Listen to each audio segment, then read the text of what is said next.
Oi, eu sou a Stephanie Ceola e esse é o Diário de Leitura. São pílulas do Possácio Podcast em que eu falo sobre livros assim que termino de ler, destacando as anotações que eu fiz e o que eu grifei durante a leitura. Não espere uma análise desapaixonada. É um comentário a quente sobre aquilo que acabou de ser lido e ainda está fervilhando na minha cabeça. Nesse episódio, eu vou falar sobre o livro Ressuscitar Mamutes, da escritora Silvana Tavano, que foi publicado em 2024 pela editora Autêntica Contemporânea. A Silvana nasceu em São Paulo e estreou na literatura depois de anos de atuação como jornalista, como editora de revistas. Ela é bastante conhecida principalmente pela sua produção de livros infantos juvenis. Em 2022, ela recebeu o Prêmio Jabuti pelo livro infantil Sonhos, que foi lançado pela editora Salamandra, em coautoria com Daniel Condo. E no ano seguinte, o romance dela, chamado O Último Sábado de Julho, Amanhece Quieto, também publicado pela Autêntica Contemporânea, foi finalista do Prêmio São Paulo de Literatura na categoria Melhor Romance de Estreia. O livro Ressuscitar Mamutes é de 2024.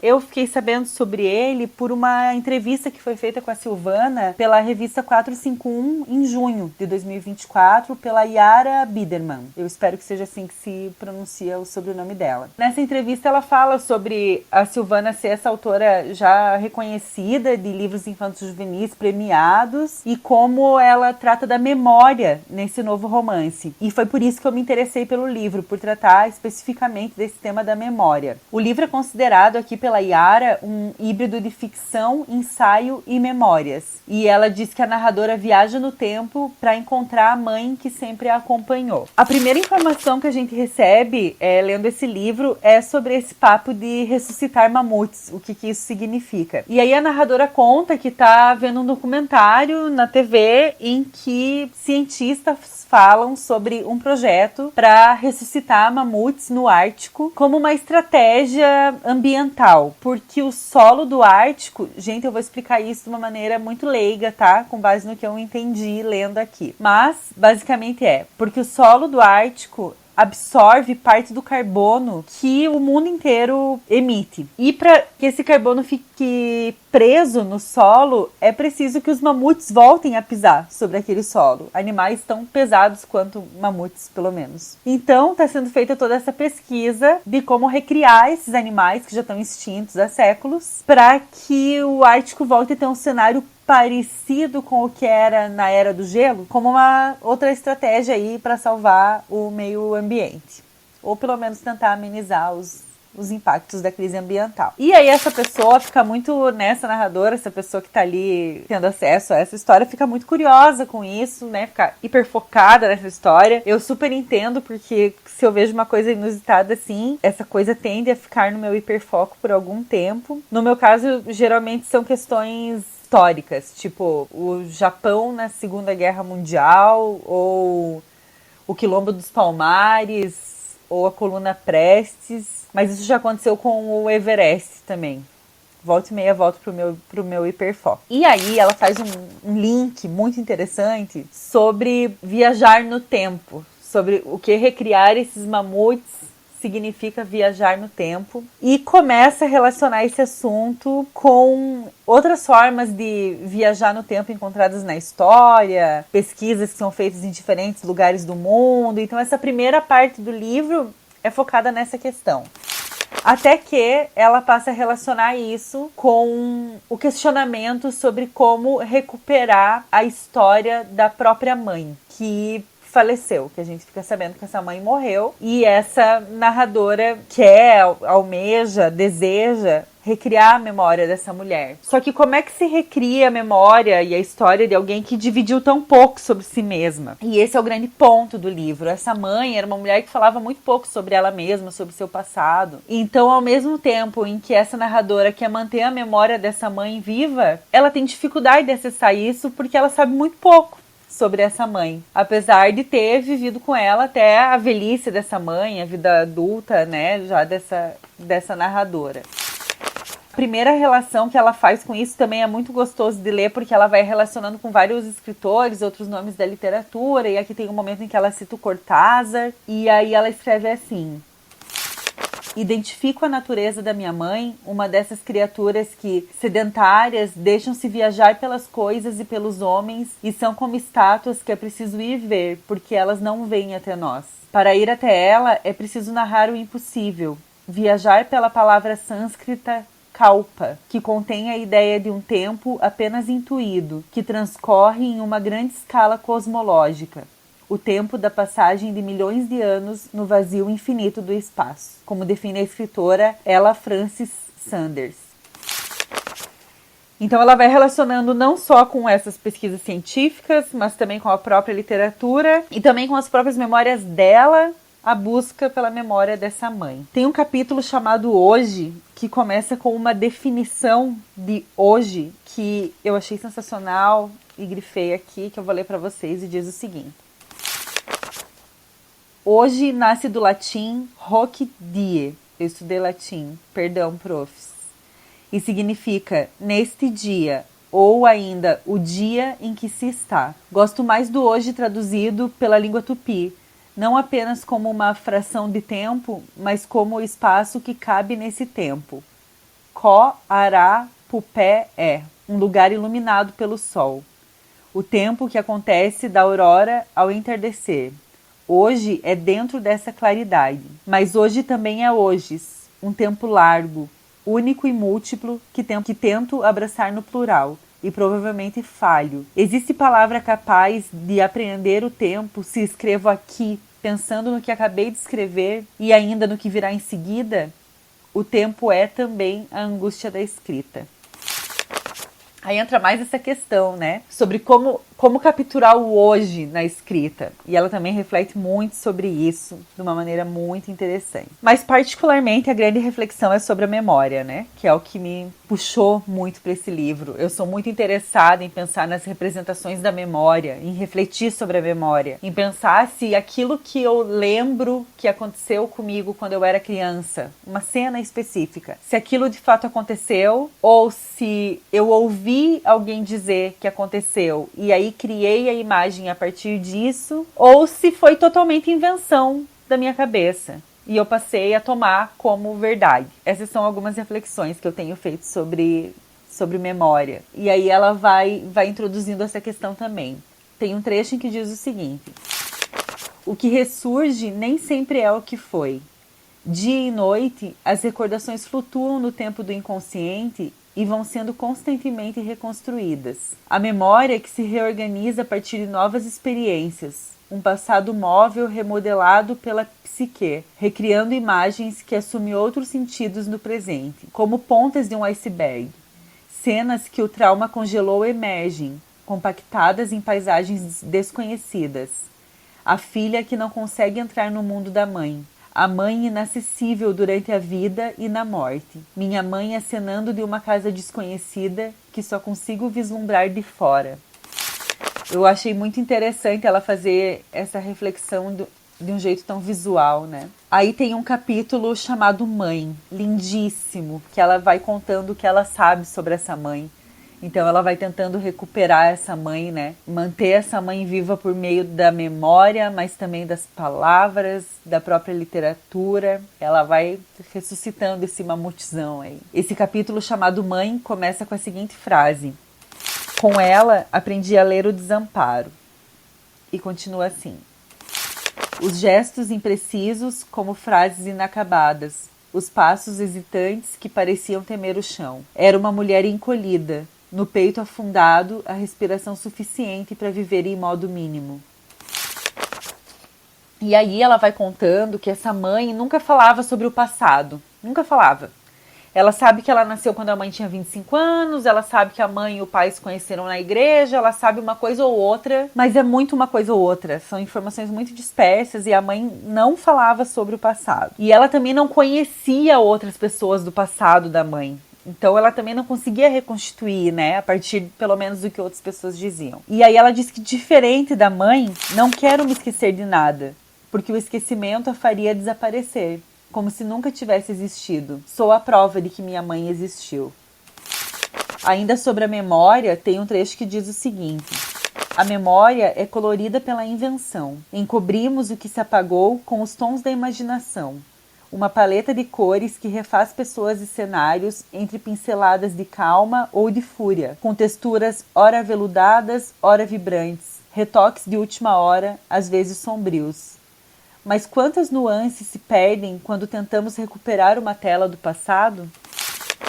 E ela admite que ela está escrevendo, né, isso, reescrevendo essas memórias para descobrir ao menos um esboço do que ela pode ter sido. Então é uma busca da filha por essa mãe. E ela vai contando alguns hábitos que essa mãe tinha, como, por exemplo, na limpeza da casa, como ela cuidava daquilo, como ela prezava por aquela casa limpa. E aí ela vai fazendo algumas reflexões enquanto ela vai tentando entender o que será que se passava na cabeça da mãe naquele momento, né? Por exemplo, os pais se separam e o pai dela já tem uma outra família. Então, ele traiu, né, essa mãe. E a mãe nunca falou nada sobre isso. Não foi uma questão discutida com as filhas, né? Ela e mais uma irmã, a narradora e mais uma irmã. Mas ela lembra que naquele momento a mãe estava obcecada pela limpeza da casa, com as coisas da casa. E aí ela conta algumas coisas que ela lembra, né?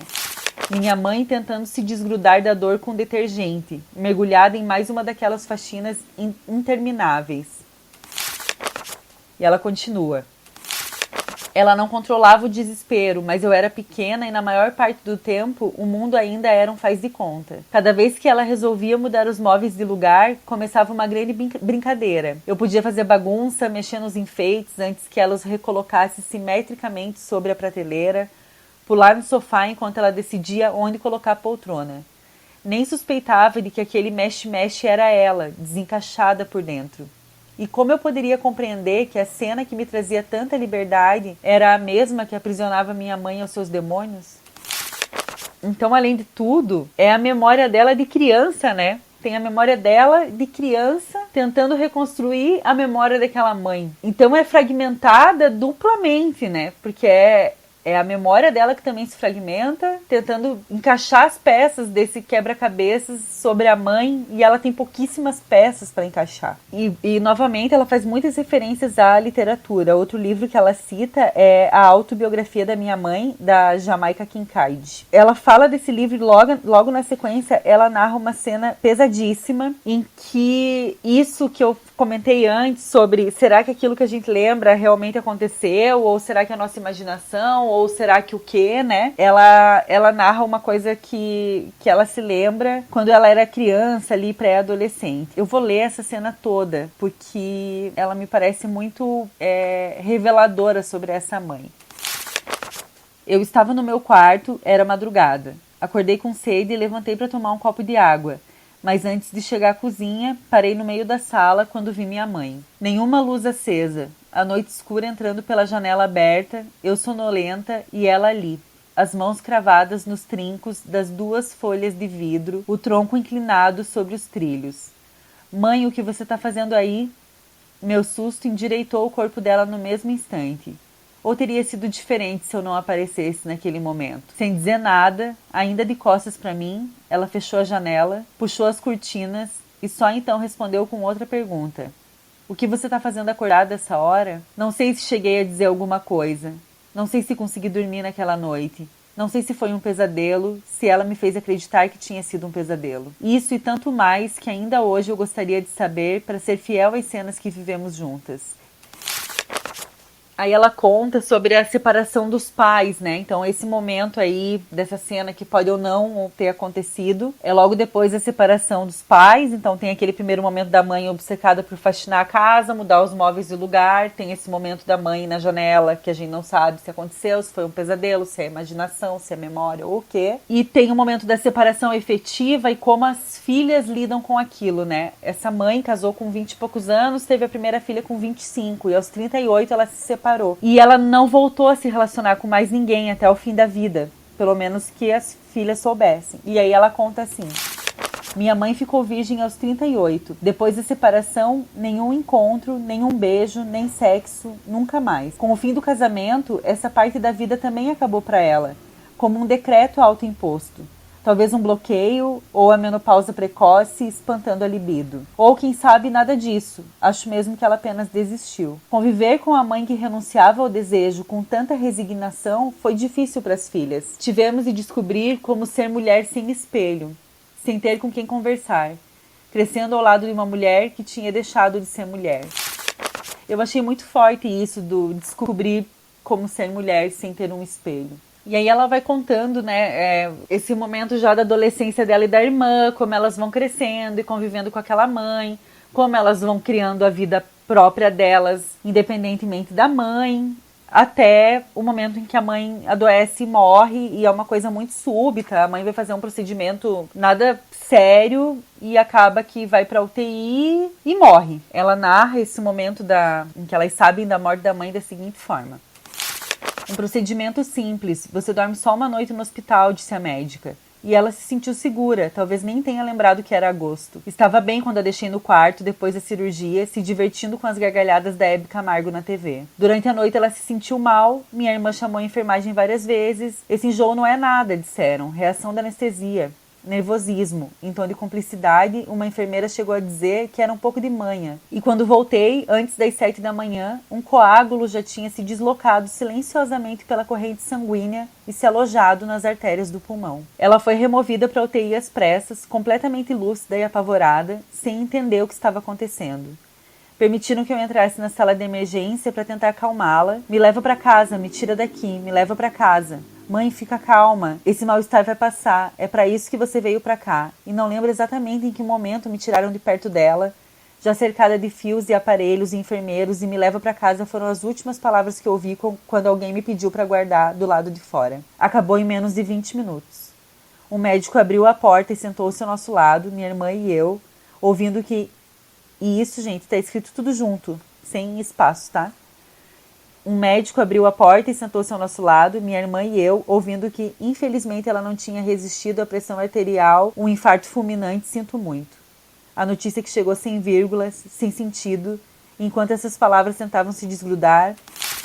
Aí ela também fala sobre esse processo do luto delas, né? De como foi lidar com coisas práticas enquanto se vive o luto. Tem outro episódio do Diário de Leitura em que eu falo sobre isso, que é sobre o livro Dias de se Fazer Silêncio, da Camila Macari. E nesse processo de luto ela vai relembrando outros momentos, assim, da vida delas com a mãe, dessas duas irmãs com aquela mãe, de momentos felizes em que elas estiveram juntos, de comportamentos da mãe, né? Tem uma cena muito bonita delas na praia, do dia que elas passam na praia. E aí ela encerra o livro de uma maneira muito bonita, num capítulo chamado Amor, em que ela vai traçando uma linha do tempo que vai lá desde da extinção dos mamutes até a morte da mãe.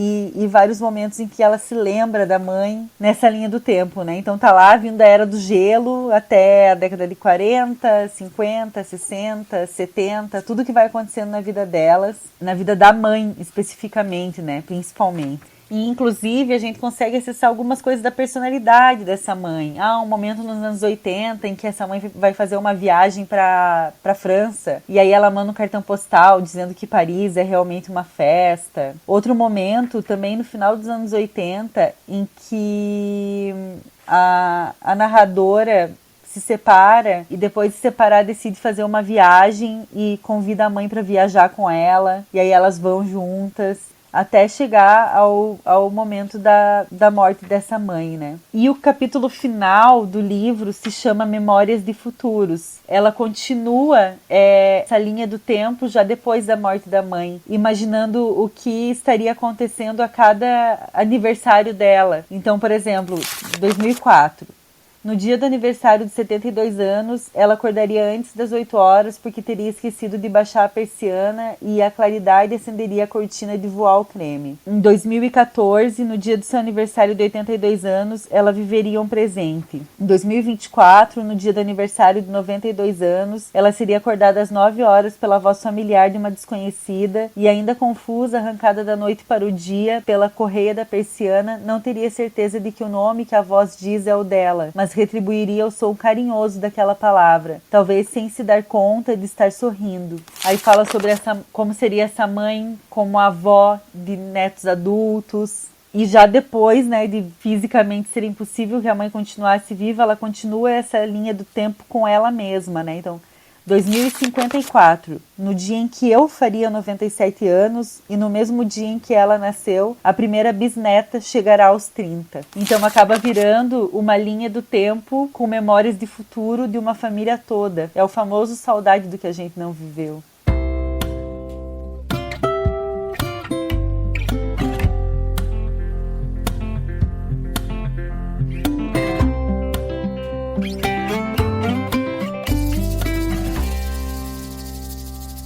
O Diário de Leitura é um quadro do Pós-Fácil Podcast, produto do Pós-Fácil Hub de jornalismo em áudio. Para conhecer melhor esse trabalho, procure Pós-Fácil Podcast nas redes sociais. Considere também apoiar esse projeto. Acesse apoia.se/Pós-Fácil-Podcast. Contribuindo com R$10 por mês, você apoia o jornalismo cultural independente e concorre a combos de livros todos os meses. Obrigada por ouvir esse episódio. Se gostou, compartilhe. Pós-Fácil.